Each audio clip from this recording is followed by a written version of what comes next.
Hi, everyone. Hope you've had a great week. Um, we're entering week 4, so our focus this week is going to be the social context in schools, and I'll touch on more of that here in a little bit. I want to refer back to last week. So, great job with your discussions, things that you learned from the chapter I found very interesting. Growth mindset is something you're going to continue to hear a lot about. Um, the research is very interesting and schools are really picking up on it. I know Des Moines Public, some of their schools are called schools of rigor because they are specifically focusing on growth mindset. So that's something that you'll want to continue to read and learn about. Also, Gardner's multiple intelligences will have a large impact on knowing your students and knowing what you need to do in order to help them with the intelligence that they have. So continue to apply both of those to your classroom. After reflecting on the your blogs and the use of your blogs for your observation hours for our lab, I've made a couple changes. So what I'm expecting you to do for that 1 credit course is to observe 15 hours, reflect on your blog each week that you observe. So for example, Mackenzie Bell didn't observe last week. That's fine. But then she emailed me to say, hey, I'm not going to have a blog post. I'll know that if you don't have one.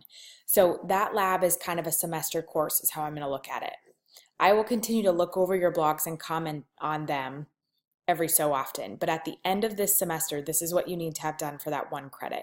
You need to have your 15 hours completed, submit your form with your signatures and your teacher's signatures and all your hours.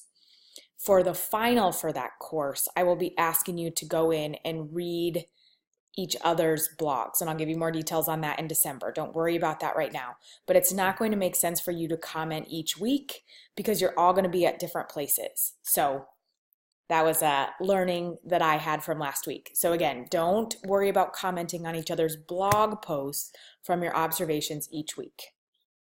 You should have a reflection each week based on whether you're observing in the classroom or not. If you have any questions on that, let me know. Okay, so for our reading this week in chapter 4, it's all about the social context within schools. Social context being factors that impact the teaching and learning that happen within that building. So funding, dropout rates, graduation rates, nutrition, stereotypes, health and safety, all the different things, all the social contexts that come into schools because we're dealing with people.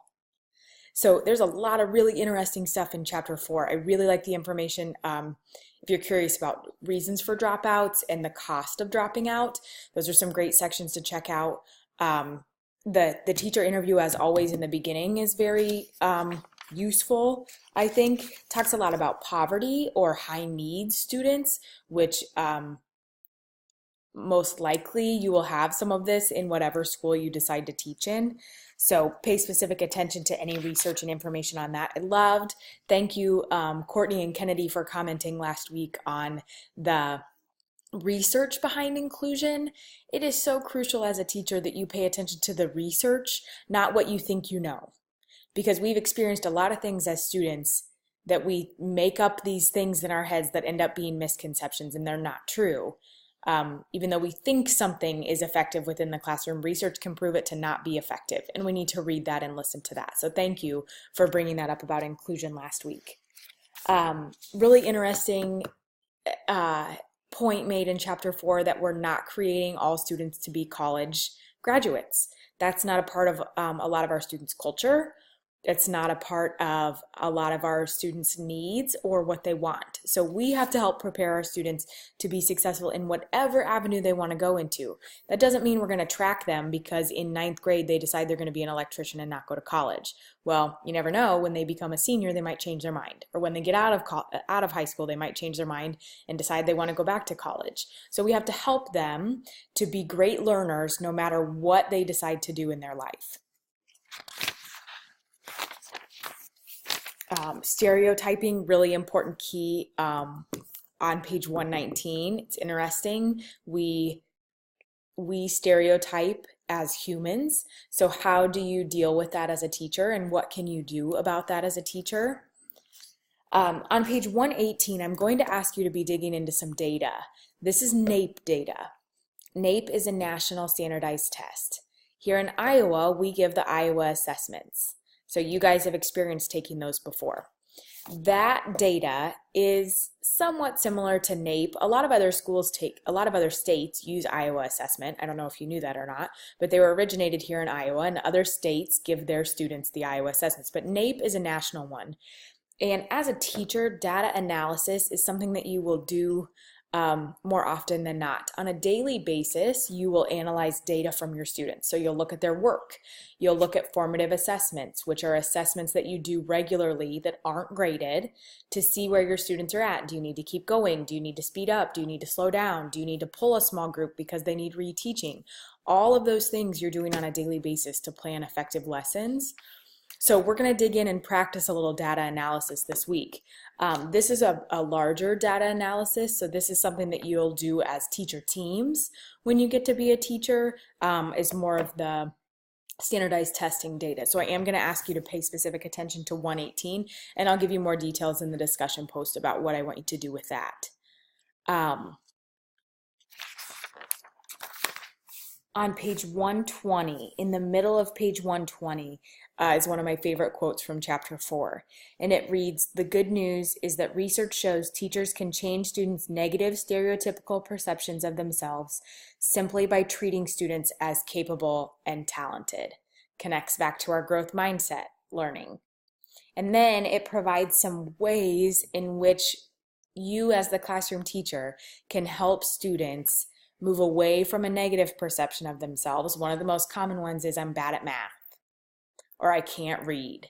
You'll hear those things. Students are taught those from, sadly, their teachers, if teachers get mad at them because they mess up or make mistakes or take a little longer to get something, possibly from their parents, from their friends. They're going to come to you into your classroom with these negative perceptions of things that they might be good or bad at. And then how can you help them overcome that and to have a growth mindset and to know they can get better? Chapter 4's got some great stuff. Again, there's the cost of dropping out, and then other, how does it influence what's being taught? So how do stereotypes, how does knowledge, all of those things, multicultural education, social justice, like these big items that impact our students and ways that we can help them within our classroom when they do impact them. Challenging assumptions on page 124, please pay specific attention to that. I'll be including something in the discussion this week about that, challenging assumptions and rethinking zero tolerance. Some of you referred to a point system in last week's discussion, which is the Positive Behavioral Intervention and Supports, PBIS. So that's in our textbook, something that's been adopted by a lot of school districts in the United States and here in Iowa. Okay, so you have your discussion post this week. You have observation hours that hopefully you'll be completing, and if not, keep up on those so that you have your 15. If you are observing, you're going to have your posts on your blog, which again, you do not have to comment on each other's posts on your blogs. And then lastly, we have our first big assignment this week. It's your teacher interview. So I've included some really clear expectations for your teacher interview. Use your teacher interview as an opportunity to talk with the teacher that you're observing, choose one of them, and interview and get to know what you want to know about the teaching profession. What questions do you have that you need answered to know this is the career for you? To know when you go off to college, do you want to go down the path of either elementary education, early childhood education, or secondary education? So use this as an opportunity to truly understand the teaching profession and whether it's something for you or not. Okay, you have to have a minimum of 12 questions. 6 of them I've identified they need to be focused about something we've learned. So 3 of those questions need to center around our learning from last week, which all of you had some great things in your discussion post that you could use. 3 of the questions I want you to ask about effective classroom management. It's a huge piece of being an effective teacher. You have to be able to manage your classroom before students can learn in it. So I want you to ask 3 separate questions about effective classroom management and get to know some strategies and techniques that they use. The other 6 questions are up to you. I've given you an example question. Feel free to use it if you want to. When you submit this document, I want the questions bolded, with the responses from the teacher underneath each one. So I should see 12 questions bolded, and underneath each 12, or more than 12 if you want to go there, is the teacher's response. I want you to highlight the one question and response that surprised you the most in yellow, and I want you to highlight the one you feel is the most beneficial or the one that you learned the most from in blue. So I should see yellow and blue. Then I need you to submit this here. So you're either going to give me a Google Doc link that allows me to view it, so make sure that anyone with the link can view it in the sharing settings, or as a .doc file, so a Word file. Please do not use Pages. It doesn't work very well and isn't a very effective word processing assignment or tool. This assignment is worth 40 points. I noticed that it's got a 20 down here. I'll make sure that that gets changed. It is worth 40 points. If you follow these expectations and provide me with a document that has all of these things in it, that has correct spelling, punctuation, all of those things when you're submitting something, make sure that you've proofread it and that it makes sense. I have all the faith in the world that all of you will get 40 out of 40 on this assignment. So I've tried to be as clear as possible, and I will continue to do these kinds of expectations for each assignment. If you have any questions, please let me know. Hope you have a great week. Look forward to seeing your teacher interviews and also your learning from the social context within schools.